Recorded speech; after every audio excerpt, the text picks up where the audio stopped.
Hello guys, welcome back to my channel. ఈరోజు టాపిక్లో మన డైలీ లైఫ్లో మాట్లాడే మోస్ట్ యూజ్ఫుల్ సెంటెన్సెస్ కొన్ని చూద్దాం. ఫస్ట్ వన్, అతను ఎవరో నీకు తెలుసా? అతను ఎవరో నీకు తెలుసా? సో దీన్ని ఇంగ్లీష్లో ఎలా చెప్పొచ్చు? Do you know who is he? Do you know who is he అంటే అతను ఎవరో నీకు తెలుసా అని. ఓకేనా? సో దీని యొక్క మీనింగ్ వచ్చేసి ఇది. నెక్స్ట్ వన్, మీకు పాలిటిక్స్ పైన అవగాహన ఉందా? మీకు పాలిటిక్స్ పైన ఏమైనా అవగాహన ఉందా? ఇలా అంటూ ఉంటాం కదా.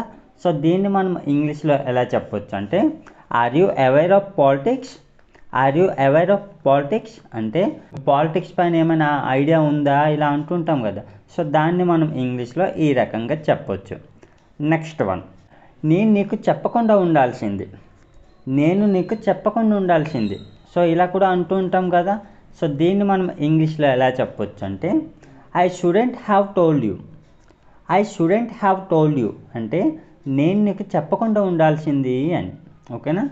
సో దీని యొక్క మీనింగ్ వచ్చేసి ఇది.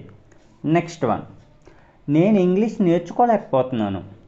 నేను ఇంగ్లీష్ నేర్చుకోలేకపోతున్నాను. ఇలా అంటూ ఉంటాం కదా మనం. ఎంత చదివా నేను నేర్చుకోలేకపోతున్నాను, నేను అసలు ఇంగ్లీష్ నేర్చుకోలేకపోతున్నాను, ఇలా అంటూ ఉంటాం కదా.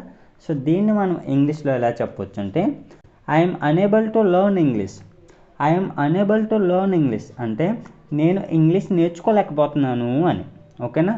సో దీని యొక్క మీనింగ్ వచ్చేసి ఇది. నెక్స్ట్ వన్, నేను నా చిన్నప్పుడు మూవీస్ చూసేవాడిని. నేను నా చిన్నప్పుడు మూవీస్ చూసేవాడిని. సో దీన్ని మనం ఇంగ్లీష్లో ఎలా చెప్పొచ్చు అంటే ఐ యూస్ టు. ఓకేనా? I use to watch movies in my childhood. I use to watch movies in my childhood అంటే నేను నా చిన్నతనంలో మూవీస్ చూసేవాడిని అని. ఓకేనా? సో దీని యొక్క మీనింగ్ వచ్చేసి ఇది. నెక్స్ట్ వన్, నువ్వు ఎంత డబ్బు సంపాదించావు? నువ్వెంత డబ్బు సంపాదించావు? సో దీన్ని ఇంగ్లీష్లో ఎలా చెప్పొచ్చు? How much money did you earn? How much money did you earn అంటే మీరు ఎంత డబ్బులు సంపాదించారు అని. ఓకేనా? సో దీని యొక్క మీనింగ్ వచ్చేసి ఇది. నెక్స్ట్ వన్, నువ్వు ఇంటికి ఎప్పుడు వస్తావు? నువ్వు ఇంటికి ఎప్పుడు వస్తావు? ఇలా కూడా అంటూ ఉంటాం కదా. సో దీన్ని ఇంగ్లీష్లో ఎలా చెప్పొచ్చు? When will you come home? When will you come home అంటే మీరు ఇంటికి ఎప్పుడు వస్తారు అని. ఓకేనా? సో దీని యొక్క మీనింగ్ వచ్చేసి ఇది. నెక్స్ట్ వన్, నేను ఇకపై నిన్ను కలవలేను.